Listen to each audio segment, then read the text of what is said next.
এই সংক্ষিপ্ত সারটি clarity, how to get it, how to keep it and how to use it to balance your life বইটি সম্পর্কে।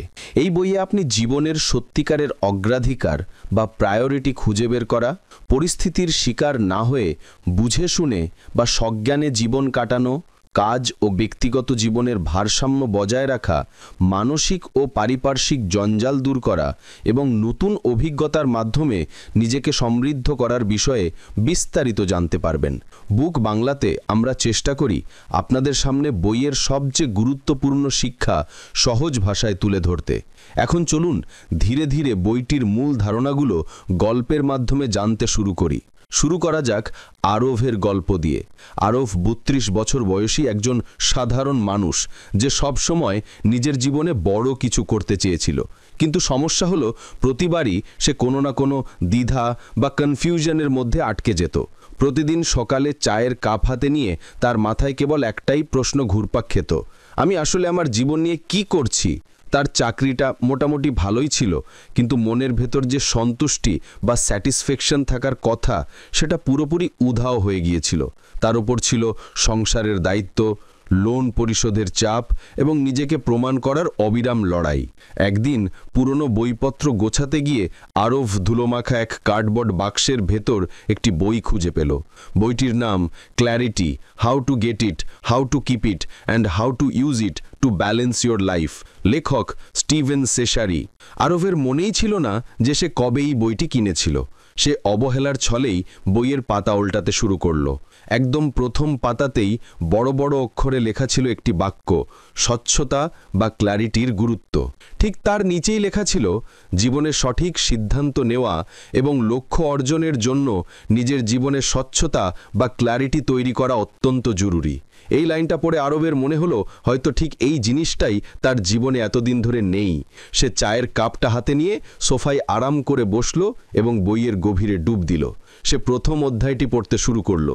সেখানে বলা ছিল যে ক্ল্যারিটি মানে কেবল কোনো জিনিসকে ওপর থেকে দেখা বা বোঝা নয়, এর আসল অর্থ হলো আপনার জীবনের অগ্রাধিকার বা প্রায়োরিটিগুলো কি সেটা স্পষ্টভাবে বোঝা। এর মানে হলো যা কিছু সত্যিই গুরুত্বপূর্ণ সেগুলোকে আঁকড়ে ধরা এবং বাকি সব অপ্রয়োজনীয় ডিস্ট্র্যাকশন বা মনোযোগ নষ্টকারী বিষয়গুলোকে জীবন থেকে সরিয়ে দেওয়া। সেখানে একটি লাইন ছিল যা আরবকে গভীর চিন্তায় ফেলে দিল। একটি পরিষ্কার ভিশন বা লক্ষ্য আপনাকে জীবনের চ্যালেঞ্জগুলো আরও কার্যকরভাবে মোকাবিলা করতে সাহায্য করে। আরব নিজেকে প্রশ্ন করল, আমার ভিশন কি? আমি আসলে জীবন থেকে কি চাই? সে উত্তরটা জানত না, আর এটাই ছিল তার সবচেয়ে বড় সমস্যা।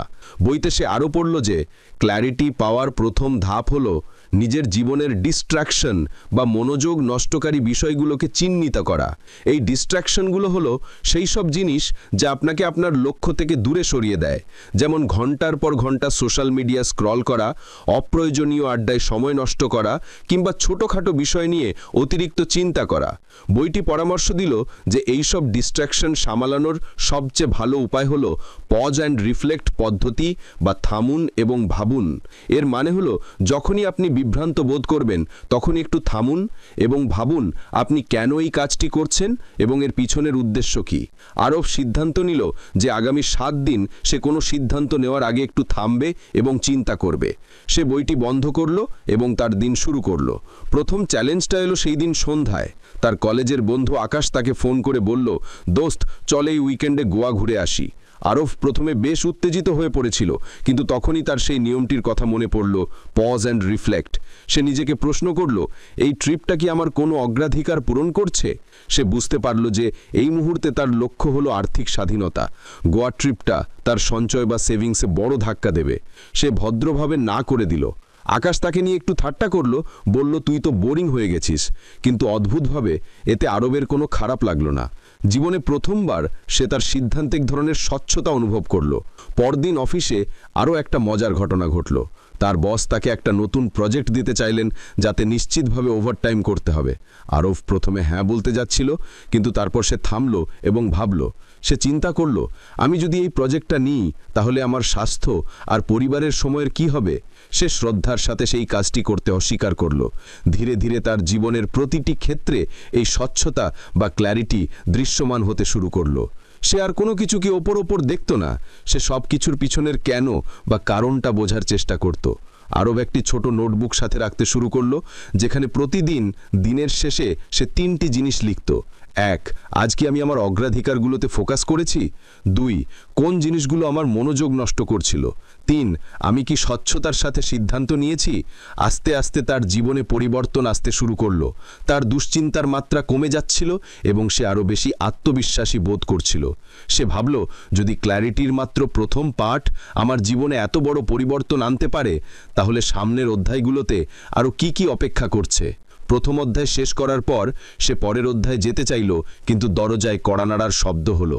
তার 6 বছরের ছেলে দৌড়ে এসে আরফকে একটা ছবি দেখালো। সে বলল, বাবা দেখো, আমি তোমার একটা স্কেচ করেছি। আরব ছবিটার দিকে তাকালো। ছবিটা ছিল কাঁচা হাতের আঁকা, কিন্তু ভালোবাসায় পরিপূর্ণ। সে তখন খুব গভীর একটি বিষয় বুঝতে পারল। মাঝে মাঝে ক্ল্যারিটি বা স্বচ্ছতা মানে হলো সেই সব জিনিসকে দেখা যা একদম আমাদের চোখের সামনেই থাকে, কিন্তু আমরা প্রায়শই সেগুলোকে অবহেলা করি। সে তার ছেলেকে কোলে নিল এবং তার সাথে পুরো ড্রয়িংটা দেখল। আরব ভাবল, হয়তো এটাই সত্যিকারের ক্ল্যারিটি, শুধু অগ্রাধিকারগুলো খাতায় লিখে রাখা নয়, বরং সেগুলোকে অনুভব করা। সে ঠিক করল যে আগামী উইকেন্ডে সে তার ছেলে এবং স্ত্রীর সাথে ভালো সময় কাটাবে। গল্পটা এখানেই শেষ নয়। আরফের ভেতর এক নতুন যাত্রা শুরু হয়ে গিয়েছিল, নিজের লক্ষ্য এবং অগ্রাধিকারগুলোকে নতুন করে সাজানোর। সে বইটির পরের অধ্যায়টি শুরু করল। সেখানে বড় বড় অক্ষরে লেখা ছিল, ইচ্ছাকৃতভাবে জীবনযাপন করুন, লিভ উইথ ইন্টেনশনালিটি। নিচের লাইনগুলো তার দৃষ্টি আকর্ষণ করল। উদ্দেশ্য নিয়ে বাঁচার অর্থ হল নিজের পছন্দের ব্যাপারে সক্রিয় হওয়া, কেবল পরিস্থিতির প্রতিক্রিয়া দেখানো নয়। পরিষ্কার উদ্দেশ্য আপনার দৈনন্দিন কাজগুলোকে আপনার দীর্ঘমেয়াদী লক্ষ্যের সাথে যুক্ত করে। সে বইটি বন্ধ করে কিছুক্ষণের জন্য চোখ বুজল। গত 1 সপ্তাহের পরিবর্তনের কথা তার মনে পড়ল। ক্ল্যারিটির প্রথম পাঠ তাকে শিখিয়েছিল অগ্রাধিকার চেনার গুরুত্ব, কিন্তু এখন প্রশ্ন হলো, সেই অগ্রাধিকারগুলো কিভাবে অর্জন করা যায়। অধ্যায়টি শুরু করার সময় এই প্রশ্নটিই তার মাথায় ঘুরছিল। এই পাঠটি শুরু হয়েছিল একটি ছোট্ট গল্প দিয়ে। এক ব্যক্তি প্রতিদিন কোনো চিন্তাভাবনা ছাড়াই সিদ্ধান্ত নিত। সে কোনো কিছুতেই সফল হতে পারত না, কিন্তু যখন সে তার জীবনটা ইন্টেনশনালি বা সজ্ঞানে যাপন করা শুরু করলো, প্রতিটি সিদ্ধান্ত ভেবেচিন্তে এবং উদ্দেশ্য নিয়ে নিতে শুরু করলো, তখন তার পুরো জীবন বদলে গেল। আরব নিজেকে প্রশ্ন করল, আমিও কি এটা করতে পারি? আমি কি কেবল পরিস্থিতির প্রতিক্রিয়া না দেখিয়ে সজ্ঞানে আমার জীবন চালাতে পারি? বইটি প্রথম ধাপ হিসেবে পরামর্শ দিল, আপনার উদ্দেশ্যগুলো স্পষ্টভাবে নির্ধারণ করুন। এর মানে হলো, আজকের দিনের ফোকাস বা মূল লক্ষ্য কি হওয়া উচিত তা ভেবে দিন শুরু করা। সেদিন সকালে আরব তার নোটবুকটিতে লিখল, 1. আমি আজ অবশ্যই পরিবারের সাথে রাতের খাবার খাবো। 2. আমি আমার জমে থাকা আর্থিক লক্ষ্যগুলো পর্যালোচনা করব। 3. আমি সোশ্যাল মিডিয়ায় মাত্র 15 মিনিট সময় ব্যয় করব। আরব অনুভব করল, যখন সে এই 3টি সাধারণ উদ্দেশ্য ঠিক করে নিল, তখন মনে হলো তার হাতে যেন একটা রোড ম্যাপ বা মানচিত্র আছে। সে আর এলোমেলোভাবে কাজ করছিল না। তার প্রথম পরীক্ষাটা সকালবেলাই হয়ে গেল। তার স্ত্রী নন্দিনী বলল, আজ রাতে তাড়াতাড়ি ফিরো, অনেকদিন আমরা একসাথে রাতের খাবার খাইনি। আরব সাথে সাথে বলল, কথা দিলাম। কিন্তু অফিসে গিয়ে দেখা গেল তার বস হঠাৎ করে একটা জরুরি মিটিং ডাকলেন, যা সন্ধ্যা পেরিয়ে অনেক রাত পর্যন্ত চলার কথা। আরবের সামনে 2টি পথ ছিল। সে চাইলে পরিস্থিতির প্রতিক্রিয়া দেখাতে পারত, অর্থাৎ মিটিংয়ে উপস্থিত থেকে পারিবারিক ডিনারটা বাদ দিতে পারত, অথবা সে সজ্ঞানে তার অগ্রাধিকার বেছে নিতে পারত। সে থামল এবং ভাবল। তার মনে পড়ল যে সে সকালে উদ্দেশ্য ঠিক করেছিল পরিবারের সাথে ডিনার করার। সে খুব বিনয়ের সাথে তার বসকে অনুরোধ করল মিটিংটা পরের দিন করা যায় কিনা। হয়তো ভাগ্য তার সহায় ছিল, অথবা তার কথার স্পষ্টতা বসকে মুগ্ধ করেছিল। বস বললেন, ঠিক আছে, আমরা এটা কাল সকালে করতে পারি। আরব বুঝতে পারল যে সে যদি সজ্ঞানে তার অগ্রাধিকার বেছে না নিত, তাহলে সে হয়তো পরিস্থিতির চাপে পড়ে পারিবারিক ডিনারটা মিস করত। সেদিন সন্ধ্যায় যখন সে খাবার টেবিলে বসল, নন্দিনী বলল, ধন্যবাদ আরব, এটা আমার কাছে অনেক বড় ব্যাপার। এবং তার ছেলে আনন্দের সাথে জানালো যে সে স্কুলে নতুন বন্ধু বানিয়েছে। আরব বুঝতে পারল যে ইন্টেনশনাল লিভিং বা সজ্ঞানে বাঁচার মানে কেবল বড় বড় লক্ষ্য অর্জন করা নয়, এর মানে হলো জীবনের ছোট ছোট মুহূর্তগুলোকে মূল্য দেওয়া। বইটিতে দ্বিতীয় ধাপ ছিল প্রতিক্রিয়াশীল না হয়ে সক্রিয় হন, বি প্রোঅ্যাক্টিভ নট রিঅ্যাক্টিভ। এর অর্থ হলো জীবনকে অটো পাইলট মোডে বা ভাগ্যের হাতে ছেড়ে দেওয়া না। যখন কোনো পরিস্থিতি আসে তখন হুট করে প্রতিক্রিয়া না দেখিয়ে ভাবুন যে কিভাবে সেই মুহূর্তটাকে আপনি আপনার লক্ষ্যের সাথে মেলাতে পারেন। পরের দিন অফিসে আরবকে আরও একটি পরীক্ষার মুখোমুখি হতে হলো। তার সহকর্মী সমীর হঠাৎ ছুটি নিল এবং তার কাজের পুরো চাপ আরবের ওপর এসে পড়ল। আগে হলে আরব বিরক্ত হতো এবং অভিযোগ করত, কিন্তু এবার সে উদ্দেশ্যমূলকভাবে ভাবল, এই পরিস্থিতি কি আমার ক্যারিয়ারের লক্ষ্যের সাথে যায়? আরব বুঝতে পারল এটা নিজেকে প্রমাণ করার একটা সুযোগ। সে কাজটা গ্রহণ করল, কিন্তু একই সাথে তার ম্যানেজারকে পরিষ্কার করে জানিয়ে দিল যে কাজটি দক্ষতার সাথে করার জন্য তার কিছু অতিরিক্ত রিসোর্স বা সহায়তা প্রয়োজন। ম্যানেজার তার কথায় মুগ্ধ হলেন এবং পরের মাসের পারফরমেন্স রিভিউতে আরবের প্রশংসা করলেন। বইটি পরামর্শ দিয়েছিল যে ইন্টেনশনালিটি বা সজ্ঞানে বাঁচার তৃতীয় ধাপ হল আপনার দীর্ঘমেয়াদী লক্ষ্যগুলোকে ছোট ছোট দৈনন্দিন কাজে ভাগ করে নেওয়া। আরব ঠিক করল যে সে তার আর্থিক স্বাধীনতা নিয়ে কাজ করবে। সে তার মাসিক খরচগুলো বিশ্লেষণ করা শুরু করলো। সে দেখল যে অপ্রয়োজনীয় সাবস্ক্রিপশন এবং ঝোঁকের বসে অনলাইন শপিং তার সঞ্চয় খেয়ে ফেলছে।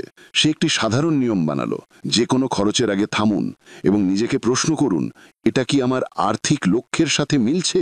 একদিন সে অনলাইনে একটা দামি গ্যাজেট দেখল যা তার খুব পছন্দ হলো। সে সেটা কিনতেই যাচ্ছিল, কিন্তু সে থামল এবং ভাবল, এটা কি আমার সঞ্চয়ের লক্ষ্যকে সমর্থন করবে? উত্তর ছিল পরিষ্কার না। সে গ্যাজেটটা উইশ লিস্টে রেখে দিল এবং কেনা থেকে বিরত থাকল। ধীরে ধীরে আরবের দৈনন্দিন পছন্দগুলো তার বড় লক্ষ্যগুলোর সাথে মিলতে শুরু করলো। সে অনুভব করল যে সজ্ঞানে বাঁচার মানে কেবল প্রতিক্রিয়াশীল ব্যবহার ত্যাগ করা নয়, এর মানে হলো প্রতিটি সিদ্ধান্তে উদ্দেশ্য খুঁজে পাওয়া। এরপর এক উইকেন্ডের কথা। নন্দিনী বলল, চলো কোথাও ঘুরে আসি, অনেকদিন আমরা কোথাও যাই না। আরব স্বভাবগতভাবে ভাবল এটা একটা অপ্রয়োজনীয় খরচ হবে, কিন্তু তারপর সে থামল এবং নিজেকে প্রশ্ন করল, এটা কি আমার পরিবারের সুখ এবং আমাদের সম্পর্কের বন্ধনের জন্য গুরুত্বপূর্ণ? উত্তর ছিল হ্যাঁ। সে সাথে সাথে পরিকল্পনা করে ফেলল এবং তারা পুরো উইকেন্ড কাছের একটি হিল স্টেশনে কাটালো। বইয়ের পরের অংশে আরব বলল যে সজ্ঞানে বাঁচার আরেকটি গুরুত্বপূর্ণ উপাদান হলো না বলতে শেখা। সে বুঝল যে আপনি যখন সব কিছুতে হ্যাঁ বলেন, তখন আপনি আপনার শক্তি এবং সময় এমন সব জিনিসে নষ্ট করেন যা আপনার অগ্রাধিকারের সাথে মেলে না। এখন যখনই কেউ তাকে এমন কোনো কাজের জন্য ডাকে যা তার অগ্রাধিকারের সাথে মেলে না, সে ভদ্রভাবে না বলে দেয়। সে অনুভব করল যে প্রতিটি না তাকে অগ্রাধিকারের জন্য আরও বেশি জায়গা তৈরি করে দিচ্ছে। একদিন তার পুরনো বন্ধু রজত তাকে ফোন করে বলল, দোস্ত, আমার পার্টিতে আসতেই হবে, সব পুরনো বন্ধুরা আসছে। আরব প্রথমে ভাবল যাওয়া উচিত, কিন্তু তারপর সে থামল এবং ভাবল, এটা কি আমার লক্ষ্যের সাথে যায়? সে বুঝতে পারল যে এই মুহূর্তে সে তার স্বাস্থ্যের দিকে ফোকাস করতে চায়, আর গভীর রাতের পার্টি তার জন্য সঠিক নয়। সে রজতকে না করে দিল। রজত একটু মন খারাপ করল, কিন্তু আরবের মনের ভেতর কোনো অপরাধ বোধ বা গিল্ট কাজ করল না। আরবের জীবন এখন একটি উদ্দেশ্যের দিকে এগিয়ে যাচ্ছিল। সে তার সিদ্ধান্তে স্বচ্ছতা অনুভব করছিল। সে এখন প্রতিদিনের উদ্দেশ্য ঠিক করত এবং সেই অনুযায়ী তার কাজগুলো পরিকল্পনা করত। তবে একদিন বইতে পড়ল, সজ্ঞানে বাঁচার মানে কঠোর বা অনড় হওয়া নয়। Intentional living doesn't mean being rigid. এর মানে হলো উদ্দেশ্যর সাথে নমনীয় হওয়া। সে অবাক হয়ে ভাবল, আমি কি এটা পারবো? উদ্দেশ্য ঠিক রেখেও নমনীয় হওয়া। এমন একটি পরিস্থিতি এলো যেখানে অফিসের একটি প্রজেক্টের সময়সীমা বদলে গেল এবং তার বস বললেন, তুমি কি একটু মানিয়ে নিতে পারবে? আগে হলে আরো বিরক্ত হতো, কিন্তু এবার সে থামল এবং ভাবল, এই নমনীয়তা কি আমার ক্যারিয়ারের লক্ষ্যের জন্য প্রয়োজনীয়? সে নিজেকে বোঝালো যে মাঝে মধ্যে ইন্টেনশনালিটি বা সজ্ঞানে বাঁচার মানে হলো আপোষ করা, যদি সেই আপোষ আপনার বড় কোনো উদ্দেশ্যকে সমর্থন করে। এই পাঠ থেকে আরব আরেকটি বড় শিক্ষা পেল, ইন্টেনশনালিটি বা সজ্ঞানে বাঁচা কোনো একবারের প্রক্রিয়া নয়। এটি প্রতিদিন, প্রতি মুহূর্তে এবং প্রতিটি সিদ্ধান্তে চর্চা করতে হয়।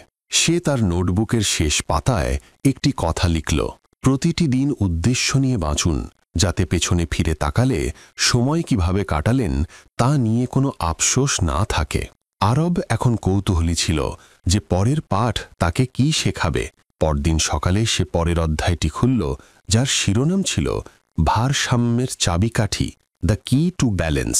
নিচে লেখা ছিল, জীবনের বিভিন্ন দিক, কাজ, সম্পর্ক, স্বাস্থ্য এবং ব্যক্তিগত বিকাশ এর মধ্যে ভারসাম্য বজায় রাখা সাধারণ সুস্থতার জন্য অপরিহার্য। আরব অধ্যায়টি পড়া শুরু করল, কিন্তু তার চোখ বারবার একটি নির্দিষ্ট লাইনে আটকে যাচ্ছিল।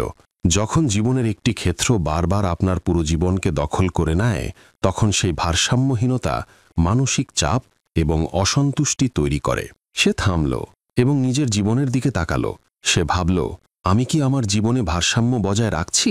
উত্তরটা তার চোখের সামনেই ছিল, না। অফিসের ডেডলাইন এত বেশি ছিল যে সে প্রায় পরিবারের সময় নষ্ট করত। স্বাস্থ্য তো তার অগ্রাধিকার তালিকা থেকে উধাও হয়ে গিয়েছিল। ব্যক্তিগত বিকাশ বলতে ছিল কেবল রবিবারে কোনো একটা বইয়ের কয়েক পাতা পড়া। সুখের বদলে তার ছিল কেবল আক্ষেপ। এটা পড়ে আরবের মনটা ভারী হয়ে গেল। সে ভাবল, আমিও কি একই কাজ করছি? সে সিদ্ধান্ত নিল যে সে এই ভারসাম্যহীনতা ঠিক করবে। সে অধ্যায়ে দেওয়া কৌশলগুলোর দিকে মনোযোগ দিতে শুরু করল। প্রথম ধাপ ছিল 4টি স্তম্ভ বা পিলার চিহ্নিত করা। এই স্তম্ভগুলো হল কাজ, সম্পর্ক, স্বাস্থ্য এবং ব্যক্তিগত বিকাশ। আরব তার নোটবুক বের করল এবং 4টি স্তম্ভের জন্য একটি করে পৃষ্ঠা তৈরি করল। সে লিখল, 1. কাজ, অনেক বেশি সময় এবং শক্তি নিচ্ছে, সন্তোষজনক কিন্তু প্রচুর স্ট্রেস বা চাপ আছে। 2. সম্পর্ক, পরিবারের সময় কমে যাচ্ছে, বন্ধু এবং আত্মীয়দের সাথে যোগাযোগ প্রায় নেই বললেই চলে। 3. স্বাস্থ্য, অবহেলিত, জিম মেম্বারশিপ আছে কিন্তু যাওয়া হয় না, খাদ্যাভ্যাস সম্পূর্ণ অস্বাস্থ্যকর। 4. ব্যক্তিগত বিকাশ, বিক্ষিপ্ত, মাঝে মাঝে বই পড়ি কিন্তু ধারাবাহিক কোনো প্রচেষ্টা নেই। যখন সে এই 4টি স্তম্ভের দিকে তাকালো, সে বুঝতে পারল যে তার 80% শক্তিই চলে যাচ্ছে কাজে আর বাকি 3টি দিক ক্ষতিগ্রস্ত হচ্ছে। বইটি পরামর্শ দিল যে ভারসাম্য আনার প্রথম ধাপ হল প্রতিটি ক্ষেত্রের জন্য সীমানা বা বাউন্ডারি তৈরি করা। আরব ভাবল, সীমানা বলতে কি বোঝায়? বইতে ব্যাখ্যা করা হলো যে সীমানা মানে প্রতিটি দিকের জন্য নির্দিষ্ট সময় এবং জায়গা রাখা। সে সিদ্ধান্ত নিল সে প্রতিদিন সন্ধে 7টার পর অফিসের কাজ করবে না। প্রতি উইকেন্ডে পরিবারের সাথে বাইরে যাবে বা কোনো অ্যাক্টিভিটি করবে। প্রতিদিন সকালে 30 মিনিট ব্যায়ামের জন্য রাখবে। প্রতি সপ্তাহে নতুন কোনো দক্ষতা শিখবে বা বই পড়বে। প্রথমে আরবের কাছে এসব অবাস্তব মনে হলো, কিন্তু সে জানত চেষ্টা না করলে এই ভারসাম্যহীনতা থেকেই যাবে। পরদিন সে তার সীমানাগুলো প্রয়োগ করতে শুরু করল। প্রথম চ্যালেঞ্জ এলো অফিসে। সন্ধে 7:15 একটি জরুরি ইমেল এলো। আগে হলে আরব সাথে সাথে উত্তর দিত, কিন্তু এবার সে থামল এবং ভাবল, এটা কি আমার ঠিক করা সীমানা ভাঙছে? সে ইমেলটা পরদিন সকালের জন্য রেখে দিল। শুরুতে সে কিছুটা অপরাধ বোধ অনুভব করল, কিন্তু যখন সে দেখল যে সকালে ইমেলটার উত্তর দেওয়াতে কোনো সমস্যা হয়নি, তখন সে বুঝল যে প্রতিটি জরুরি বিষয়ে সাথে সাথে প্রতিক্রিয়া দেখানোর প্রয়োজন নেই। দ্বিতীয় ধাপ ছিল অপরাধ বোধ ছাড়াই অগ্রাধিকার দিতে শিখুন। বইটি ব্যাখ্যা করল যে ভারসাম্য মানে সব কিছুকে সমান সময় দেওয়া নয়। এর মানে হল প্রতিটি জিনিসকে তার প্রাপ্য সময় দেওয়া। আরব এই কৌশলটি তার সম্পর্কের ক্ষেত্রে প্রয়োগ করল। তার স্ত্রী নন্দিনী প্রায়ই অভিযোগ করত যে সে পরিবারের জন্য সময় বের করে না। এবার সে ইচ্ছে করে রবিবার পুরো দিনটি পরিবারের জন্য রাখল। তারা একটি মজার পিকনিকের পরিকল্পনা করল। পিকনিকে থাকার সময় এক বন্ধু ফোন করে তাকে আড্ডা দেওয়ার জন্য ডাকল। আগে হলে আরব হ্যাঁ বলতো, কিন্তু এবার সে না করে দিল। সে কোনো অপরাধ বোধ অনুভব করল না, কারণ সে বুঝতে পারল যে তার বর্তমান অগ্রাধিকার হল তার পরিবার। বইয়ের তৃতীয় ধাপ ছিল সবার আগে নিজের যত্ন নিন। সেখানে লেখা ছিল, আপনি একটি খালি কাপ থেকে অন্যকে কিছুই দিতে পারবেন না। এর মানে হল আপনি যদি নিজের স্বাস্থ্য এবং সুস্থতার যত্ন না নেন, তাহলে জীবনের অন্যান্য দিকগুলোও ক্ষতিগ্রস্ত হবে। এটা পড়ে আরবের তার অবহেলিত স্বাস্থ্যের কথা মনে পড়ল।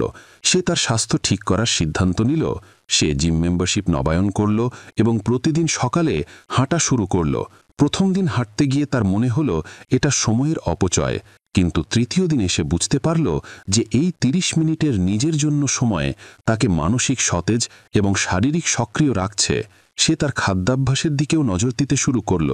ধীরে ধীরে সে অনুভব করল যে তার স্বাস্থ্যের উন্নতির সাথে সাথে তার কাজের পারফরম্যান্স এবং মেজাজও ভালো হচ্ছে। সে বাড়িতেও আগের চেয়ে বেশি উদ্যমী এবং খুশি থাকত। চতুর্থ ধাপ ছিল নিয়মিত মূল্যায়ন এবং সামঞ্জস্য করা বা রেগুলারলি ইভ্যালুয়েট অ্যান্ড অ্যাডজাস্ট। সেখানে বলা ছিল যে ভারসাম্য কোনো একবারের কাজ নয়, জীবন সর্বদা পরিবর্তনশীল এবং সময়ের সাথে সাথে আপনাকে আপনার পদ্ধতি বদলাতে হবে।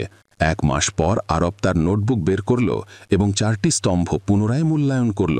সে দেখল ১ কাজ সীমানা বজায় রাখার পর চাপ কমেছে এবং উৎপাদনশীলতা বেড়েছে। ২ সম্পর্ক পরিবার এবং বন্ধুদের সাথে যোগাযোগ ভালো হয়েছে। ৩ স্বাস্থ্য কিছুটা ওজন কমেছে, এনার্জি লেভেল ভালো। ৪ ব্যক্তিগত বিকাশ 2টি নতুন বই পড়েছে এবং একটি অনলাইন কোর্স শুরু করেছে। যদিও সে উন্নতি অনুভব করছিল, সে এটাও বুঝতে পারল যে অফিসের কাজের চাপে কিছু উইকেন্ডে সে পরিবারকে সময় দিতে পারেনি। সে সিদ্ধান্ত নিল পরের মাসে সে এদিকে আরও বেশি ফোকাস করবে। আরবের জীবন এখন ধীরে ধীরে ভারসাম্যপূর্ণ হয়ে উঠছিল। সেই পাঠ থেকে শিখল যে ভারসাম্য কোনো শেষ গন্তব্য নয়, এটি একটি চলমান প্রক্রিয়া যা প্রতিদিন চর্চা করতে হয়। সে নিজেকে কথা দিল যে প্রতি মাসে সে তার জীবনের ভারসাম্য মূল্যায়ন করবে। সে বইটি বন্ধ করে ঘুমিয়ে পড়ল আর ভাবল পরের অধ্যায়ে তাকে কোন নতুন শিক্ষা দেবে। পরদিন সকালে আরব নতুন অধ্যায়টি খুলল, যার শিরোনাম ছিল আবর্জনা বা জাঙ্ক থেকে মুক্তি পান। এই পাঠের একদম প্রথম লাইনটি তাকে ভাবতে বাধ্য করল, স্বচ্ছতা পেতে এবং লক্ষ্য অর্জন করতে হলে আপনাকে সেই সব জঞ্জাল দূর করতে হবে যা আপনাকে পিছিয়ে দিচ্ছে। তা হতে পারে শারীরিক, মানসিক বা আবেগীয় জঞ্জাল। আরব নিজেকে প্রশ্ন করল, আমার জীবনে এমন কি জঞ্জাল আছে যা আমাকে থমকে দিচ্ছে? প্রথমে সে কিছু বুঝতে পারল না, কিন্তু অধ্যায়টি পড়ার সাথে সাথে তার চোখ খুলতে শুরু করল। বইতে একটি ছোট্ট অনুশীলনী বা এক্সারসাইজ দেওয়া ছিল। একটি কাগজ নিন এবং 3টি কলম বা ঘর তৈরি করুন। ১ শারীরিক জঞ্জাল, ২ মানসিক জঞ্জাল, ৩ আবেগীয় জঞ্জাল। আরব তার নোটবুক বের করে লিখতে শুরু করল।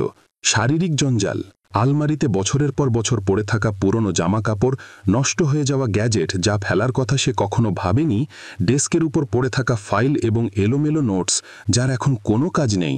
মানসিক জঞ্জাল, অফিসের ছোটখাটো পেন্ডিং কাজের চাপ, সেই কখনো শেষ না হওয়া টু ডু লিস্ট, সোশ্যাল মিডিয়ার অতিরিক্ত ব্যবহার। আবেগীয় জঞ্জাল, মানুষের কাছে এমন সব প্রত্যাশা যা কখনোই পূরণ হবে না, পুরনো তর্ক এবং ক্ষোভ যা এখনো মনে গেঁথে আছে, নিজের ভুলের জন্য অপরাধ বোধ। যখন সে এসব লিখল তখন সে তার জীবনের বিশৃঙ্খলাটা বুঝতে পারল। বইটি বলেছিল যে ক্ল্যারিটি পেতে হলে সবার আগে আপনাকে এই জঞ্জাল থেকে মুক্তি পেতে হবে। আরব ঠিক করল সে প্রথমে শারীরিক জঞ্জাল নিয়ে কাজ করবে। বইতে বলা ছিল যে আপনার শারীরিক পরিবেশ আপনার মানসিক অবস্থার প্রতিফলন ঘটায়। সে নিজেকে প্রশ্ন করল, আমি কি এগুলো আর কখনো পড়ব? উত্তর ছিল পরিষ্কার, না। সে সাথে সাথে 3টি ভাগ করল। ১ রাখা, কিপ, যে কাপড়গুলো এখনো ব্যবহারযোগ্য। ২ দান করা, ডোনেট, যেগুলো অন্যদের কাজে লাগতে পারে। ৩ ফেলে দেওয়া, থ্রো, যেগুলো পুরোপুরি নষ্ট হয়ে গেছে। এই প্রক্রিয়াটি আশ্চর্যজনকভাবে তাকে শান্তি দিল। সে সব কিছু পরিষ্কার করল এবং কেবল সেটাই রাখল যা আসলে কাজের। ডেস্ক পরিষ্কার করার সাথে সাথে তার মনে হলো তার মস্তিষ্ক যেন কিছুটা গোছানো মনে হচ্ছে। পরদিন সে মানসিক জঞ্জাল নিয়ে কাজ করার সিদ্ধান্ত নিল। সে পড়ল যে মানসিক জঞ্জাল প্রায়ই অগোছালো কাজ এবং ডিস্ট্র্যাকশনের কারণে তৈরি হয়। এর সবচেয়ে বড় অপরাধী হল টু ডু লিস্ট। আরব তার তালিকার দিকে তাকালো। সেখানে এমন সব ছোট কাজ ছিল যা সে কখনো শেষ করে না, কিন্তু সেগুলো তালিকায় থেকেই যায়। সে সিদ্ধান্ত নিল যে হয় সে কাজগুলো শেষ করবে অথবা তালিকা থেকে চিরতরে মুছে ফেলবে। সে প্রতিটি আইটেমের দিকে তাকালো এবং প্রশ্ন করল, এটা কি সত্যিই গুরুত্বপূর্ণ? যা দরকারি ছিল না তা সে কেটে দিল। সে অধিকার দিতে শুরু করল এবং নিয়ম করল যে প্রতিদিন মাত্র 3টি গুরুত্বপূর্ণ কাজের উপর ফোকাস করবে। মানসিক জঞ্জালের দ্বিতীয় বড় উৎস ছিল সোশ্যাল মিডিয়া। আরব বুঝতে পারল সে ঘন্টার পর ঘন্টা শুধু স্ক্রোল করে কাটায়। বইটি ফোনের ব্যবহার মনিটর করতে এবং অপ্রয়োজনীয় ডিস্ট্র্যাকশন কমাতে পরামর্শ দিয়েছিল। আরব সোশ্যাল মিডিয়ার নোটিফিকেশন বন্ধ করে দিল। সে নিয়ম করল যে দিনে মাত্র 2 বার সোশ্যাল মিডিয়া চেক করবে। প্রথম কয়েকদিন খুব কঠিন ছিল, বারবার তার ফোন হাতে নেবার ইচ্ছে হতো, কিন্তু ধীরে ধীরে সে অনুভব করল যে সোশ্যাল মিডিয়া থেকে দূরে থাকায় এখন তার হাতে অনেক বেশি সময় এবং মানসিক শান্তি আছে। এখন পালা আবেগীয় জঞ্জালের বা ইমোশনাল ক্লাটারের। এটি ছিল সবচেয়ে চ্যালেঞ্জিং অংশ। বইতে বলা ছিল আবেগীয় জঞ্জাল হলো সেই বোঝা যা আপনাকে সামনে এগোতে দেয় না। আরব নিজেকে প্রশ্ন করল, আমার জীবনে কোন অমীমাংসিত আবেগগুলো রয়ে গেছে। তার মনে পড়ল ছোটবেলার বন্ধু রজতের সাথে একটি ঝগড়ার কথা, যার পর থেকে তাদের কথা বন্ধ। এক পুরনো সহকর্মীর সাথে ভুল বোঝাবুঝি, নিজের অতীতের ব্যর্থতার জন্য অপরাধবোধ। বইটি বলেছিল যে আবেগীয় জঞ্জাল থেকে মুক্তি পেতে হলে আপনাকে হয় এটি সমাধান করতে হবে অথবা ছেড়ে দিতে হবে। আরও প্রথমে রজতকে ফোন করল। শুরুতে অস্বস্তি লাগছিল, কিন্তু সে ভাবল, আমি যদি উদ্যোগ না নিই তবে এই বোঝা চিরকাল আমার সাথেই থাকবে। সে রজতের সাথে কথা বলল এবং নিজের অনুভূতি প্রকাশ করল। আশ্চর্যজনকভাবে রজতও বলল সেও মিটমাট করতে চাইছিল। সে তার সহকর্মীকে একটা ইমেল লিখে ভুল বোঝাবুঝির জন্য ক্ষমা চাইল। জবাবে সহকর্মীও দুঃখ প্রকাশ করল। আরবের মনে হলো তার বুক থেকে যেন এক বিশাল পাথর নেমে গেল। নিজের প্রতি অপরাধবোধ সামলানো ছিল সবচেয়ে কঠিন। সে নিজের ভুলের জন্য নিজেকে ক্ষমা করার সিদ্ধান্ত নিল। সে লিখল, ভুল মানুষকে আরও ভালো করে তোলে, আমি এগুলোকে আমার ওপর বোঝা হতে দেব না। আরব ধীরে ধীরে তার জীবনের প্রতিটি দিক থেকে জঞ্জাল দূর করতে শুরু করল। সে অনুভব করল যে যখন ডিস্ট্র্যাকশন এবং নেতিবাচকতা কমে যায় তখন স্বচ্ছতা বা ক্ল্যারিটি প্রাকৃতিকভাবেই বেড়ে যায়। এই পুরো প্রক্রিয়ার পর সে তার নোটবুকে লিখল, শারীরিক জঞ্জাল সরানোর পর আমার জায়গা এবং মন দুটোই গোছানো। মানসিক জঞ্জাল কমানোর পর ফোকাস করা সহজ হচ্ছে। আবেগীয় জঞ্জাল পরিষ্কার করার ফলে আমার সম্পর্ক এবং মনের শান্তি উন্নত হয়েছে। সে বইটি বন্ধ করল এবং ভাবল, পরের অধ্যায় কি আমাকে এর চেয়েও বেশি শক্তিশালী কোনো শিক্ষা দেবে। পরদিন সকালে চায়ের সাথে আরব নতুন অধ্যায়টি খুলল। শিরোনাম পড়ে সে একরকম উত্তেজনা অনুভব করল। এক্সপোজারের শক্তি, দ্য পাওয়ার অফ এক্সপোজার। শুরুর লাইনগুলো ছিল, বৃদ্ধি এবং স্বচ্ছতা আসে যখন আপনি আপনার কমফোর্ট জোন বা স্বাচ্ছন্দ্যের গণ্ডি থেকে বেরিয়ে এসে নিজেকে নতুন ধারণা, মানুষ এবং অভিজ্ঞতার মুখোমুখি করেন। এটা পড়ে আরবের মনে হলো গত কয়েক বছরে তার জীবনে সম্ভবত এটারই সবচেয়ে বেশি অভাব ছিল। তার রুটিন এতটাই অনুমেয় এবং ঘেয়েমি হয়ে গিয়েছিল যে সেখানে নতুনত্ব বা উত্তেজনার কোনো স্থানই ছিল না। বইটি ব্যাখ্যা করল যে এক্সপোজার মানে কেবল ভ্রমণ করা নয়, এটি এমন সব কিছুর সাথে যুক্ত যা আপনার চিন্তা ভাবনা এবং দৃষ্টিভঙ্গিকে প্রসারিত করে। তা হতে পারে একটা নতুন বই, কোনো অপরিচিত মানুষের সাথে কথোপকথন কিংবা কোনো নতুন দক্ষতা শেখার চেষ্টা। অধ্যায়টি পড়ার সময় আরব নিজেকে প্রশ্ন করল, শেষ কবে আমি আমার কমফোর্ট জোনের বাইরে পা রেখেছিলাম। তার বিশেষ কিছু মনে পড়ল না। সে ঠিক করল যে এবার সে বইয়ের এই শিক্ষাটি পুরোপুরি নিজের জীবনে প্রয়োগ করবে। বইটি একটি সাধারণ অনুশীলনী বা এক্সারসাইজ করার পরামর্শ দিল। এমন 5টি নতুন জিনিসের তালিকা তৈরি করুন যা আপনি সব সময় চেষ্টা করতে চেয়েছিলেন কিন্তু ভয়, অলসতা বা সময়ের অভাবে কখনো করা হয়নি। আরব তার নোটবুক বের করল এবং চিন্তা করতে শুরু করল। সে লিখল, 1. একটি নতুন দক্ষতা শেখা, যেমন গিটার বাজানো। 2. একটি সোলো ট্রিপ বা একা ভ্রমণে যাওয়া। 3. এমন কোনো ব্যক্তির সাথে কথা বলা যাকে আমি সব সময় এড়িয়ে চলেছি। 4. সম্পূর্ণ ভিন্ন কোনো সংস্কৃতি সম্পর্কে জানা। 5. কোনো সামাজিক কাজের জন্য স্বেচ্ছাসেবক বা ভলেন্টিয়ার হওয়া। সে সিদ্ধান্ত নিল যে সে প্রতি সপ্তাহে এই তালিকা থেকে একটি করে কাজ করবে। প্রথম ধাপ ছিল নতুন দক্ষতা চেষ্টা করা।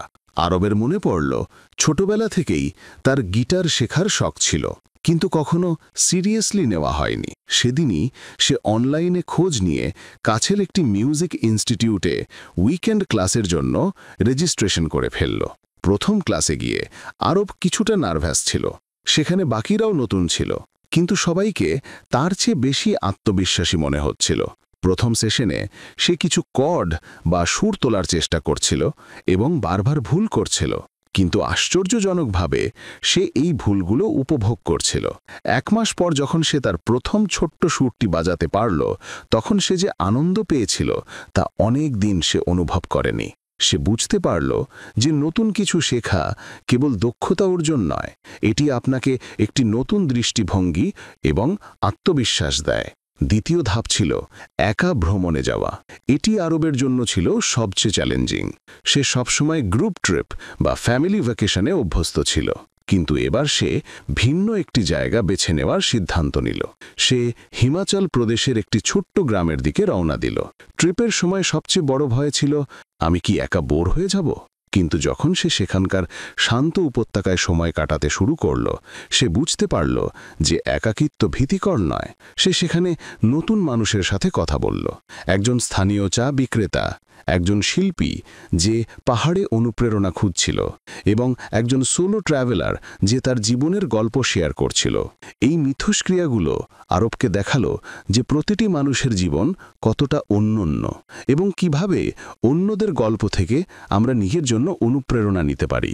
তৃতীয় ধাপ ছিল যাকে এড়িয়ে চলেন তার সাথে কথা বলা। আরব তার অফিসের সহকর্মী নিহারিকার কথা ভাবল, যার সাথে তার কখনোই বনিবনা হতো না। তারা সবসময় খুব অফিসিয়াল কথা বলতো এবং আরব তাকে কিছুটা রূঢ় এবং অহংকারী মনে করত। বইতে লেখা ছিল, কখনো কখনো মানুষ সম্পর্কে আপনার ধারণাগুলো আপনাকে তাদের সাথে অর্থপূর্ণ সম্পর্ক তৈরি করতে বাধা দেয়। আরব সিদ্ধান্ত নিল যে সে ইচ্ছে করেই নিহারিকার সাথে কথা বলার চেষ্টা করবে। লাঞ্চ ব্রেকের সময় সে খুব স্বাভাবিকভাবেই নিহারিকার পাশে বসে কথা শুরু করল। শুরুতে অস্বস্তি লাগছিল, কিন্তু ধীরে ধীরে সে বুঝতে পারল যে নিহারিকার রূঢ় আচরণ আসলে তার অন্তর্মুখী স্বভাবের অংশ। সে নিহারিকার শখ এবং আগ্রহ সম্পর্কে জানতে চাইল এবং অবাক হয়ে দেখল যে তাদের অনেক কিছুর মধ্যেই মিল আছে। সেই একটি কথোপকথনের পর নিহারিকার সাথে তার পেশাগত সম্পর্ক অনেক ভালো হয়ে গেল। আরব শিখল যে কখনো কখনো এক্সপোজার কেবল ভিন্ন অভিজ্ঞতা থেকে আসে না, বরং খোলা মন নিয়ে মানুষের সাথে মেলামেশা থেকেও আসে। চতুর্থ ধাপ ছিল ভিন্ন সংস্কৃতি অনুসন্ধান করা। বইটি পরামর্শ দিয়েছিল নিজের চিন্তাভাবনা প্রসারিত করার জন্য অন্য কোনো সংস্কৃতিকে কাছ থেকে বোঝার চেষ্টা করা। আরব তার সাউথ ইন্ডিয়ান সহকর্মী শ্রীনিবাসের সাথে কথা বলা শুরু করল। শ্রীনিবাস তাকে বাড়িতে খাওয়ার দাওয়াত দিল। সেখানে আরব প্রথমবারের মতো খাঁটি সাউথ ইন্ডিয়ান খাবার খেল এবং তাদের উৎসব ওনাম সম্পর্কে শুনল। সে দেখল যে বিভিন্ন সংস্কৃতিতে প্রথা বা ঐতিহ্য আলাদা হলেও আবেগ সব জায়গায় একই। এই এক্সপোজার আরবকে সাংস্কৃতিক বৈচিত্র্য সম্পর্কে নতুন করে শ্রদ্ধাশীল হতে শেখালো। সে অনুভব করল যে আমরা যতক্ষণ না আমাদের গণ্ডির বাইরে বের হব, ততক্ষণ আমাদের মধ্যে খোলা মন বা ওপেন মাইন্ডেডনেস তৈরি হবে না। পঞ্চম ধাপ ছিল স্বেচ্ছাসেবী হওয়া বা ভলেন্টিয়ারিং। আরব সিদ্ধান্ত নিল যে সে কোনো ভালো কাজের জন্য অবদান রাখবে। সে কাছের একটি এনজিওর সাথে যোগাযোগ করল যারা সুবিধাবঞ্চিত শিশুদের পড়ানোর কাজ করত। প্রথম দিন সে নার্ভাস ছিল, তার মনে হচ্ছিল সে বাচ্চাদের কিছুই শেখাতে পারবে না। কিন্তু যখন সে বাচ্চাদের সাথে কথা বলা শুরু করল, তখন সে বুঝতে পারল যে সে নিজেই তাদের কাছ থেকে অনেক কিছু শিখতে পারে। একটি বাচ্চা তাকে জিজ্ঞেস করল, ভাইয়া, তুমি কি কখনো বড় স্বপ্ন দেখেছ? এই প্রশ্নটি আরবকে ভেতর থেকে নাড়িয়ে দিল। সে বুঝতে পারল যে স্বপ্নের কথা কেবল বড় শহর বা সুবিধাপ্রাপ্ত মানুষের মধ্যেই সীমাবদ্ধ নয়। এই শিশুদের ছোট ছোট স্বপ্নগুলো ঠিক ততটাই বড় এবং সুন্দর। এই অভিজ্ঞতা আরবকে কৃতজ্ঞতা এবং বিনয় শেখালো। সে বুঝল যে বৃদ্ধি বা গ্রোথ কেবল পেশাগত অর্জনের মধ্যেই সীমাবদ্ধ নয়। যখন সে এই ধাপগুলো প্রয়োগ করছিল, তখন সে তার জীবনে সূক্ষ্ম কিন্তু শক্তিশালী পরিবর্তন অনুভব করল। সে অনুভব করল যে নতুন ধারণা অভিজ্ঞতা এবং মানুষের সাথে মেলামেশা তার চিন্তাভাবনা এবং স্বচ্ছতায় কতটা পার্থক্য এনেছে। বইটির শেষ উপদেশ ছিল, কখনো নিজেকে অজানার মুখোমুখি করা বন্ধ করবেন না। প্রতিটি নতুন অভিজ্ঞতা পৃথিবী সম্পর্কে আপনার বোঝার স্তরে একটি নতুন মাত্রা যোগ করে। আরব নিজেকে কথা দিল যে সে প্রতি মাসে একটি করে নতুন জিনিস চেষ্টা করবে। এই বই থেকে আমরা শিখলাম যে সত্যিকারের স্বচ্ছতা বা ক্ল্যারিটি আসে নিজের প্রাধান্য ঠিক করা এবং শারীরিক, মানসিক এবং আবেগীয় জঞ্জাল দূর করার মাধ্যমে। এই ধারণাগুলো আপনাকে সজীবনে বাঁচতে, জীবনের বিভিন্ন দিকের ভারসাম্য বজায় রাখতে এবং নতুন অভিজ্ঞতার মাধ্যমে বেড়ে উঠতে সাহায্য করবে। যদি আপনি এই শিক্ষাগুলির একটিও নিজের জীবনে প্রয়োগ করেন, তাহলে নিশ্চিতভাবে পরিবর্তন দেখতে পাবেন। এই ছিল ক্ল্যারিটি বইয়ের মূল শিক্ষা। আরও বইয়ের সংক্ষিপ্তাসার পেতে চোখ রাখুন বুক বাংলায়।